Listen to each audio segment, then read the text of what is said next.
Hay, isa na siguro sa pinakamasakit na parte ng buhay ay ang makarinig ng pagkadismaya mula sa iba.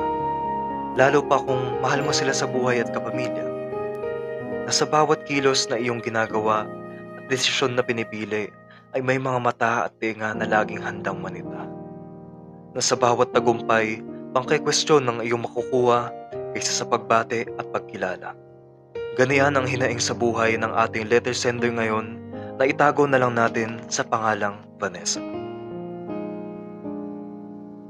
Dear Papa R, aware na naman ako sa ugali ng mga kamag-anak ko pagdating sa paninita sa mga ginagawa namin sa buhay. Mula pagkabata, hindi na bago sa akin kapag may kine-question silang kamag-anak o di kaya pinipressure sa buhay. Kadalasang linyahan nila ay, bakit hindi ka pa nag-aasawa? Bakit sa ganyang trabaho ka nag-apply? Mababa ang sahod dyan. O kaya, kailan mo ba balak mag-take ng board exam? At marami pang iba na nakakapaghatid ng pressure at inis hindi lang sa taong kanilang sinasabihan, maging sa mga nakakarinig nito. Kaya naman tuwing may family reunion na magaganap, halos bilang lang sa isang kamay ang mga pamilyang pumupunta. Sino ba namang hindi mananawa sa tila ba humaharap sa mga hukom sa tuwing sumasama ka sa family gatherings? Kilala akong achiever sa pamilya, consistent honor student at sumasali sa iba't ibang competition. Pero wala pa rin akong ligtas sa mga mapanghusgang mata ng mga nakakatandang kamag-anak sa amin. Noon ay nagagawa ko naman itong deadmahin na lang. Ngunit dumating ang pinaka di ko inaasahang pangyayari sa aking buhay. Ang marinig ang mga salitang ayaw ko marinig mula pa sa aking sariling magulang at malapit na kamag-anak.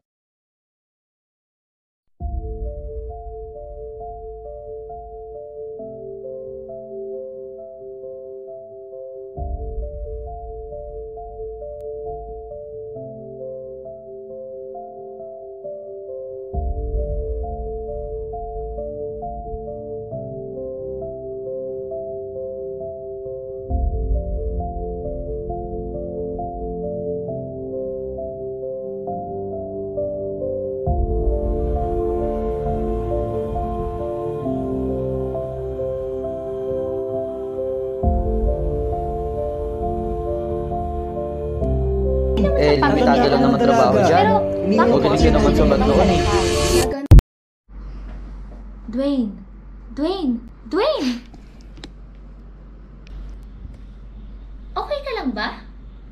Kanina ko pa tinatawag ni Papa. Ilang oras ka na nakatulala dyan.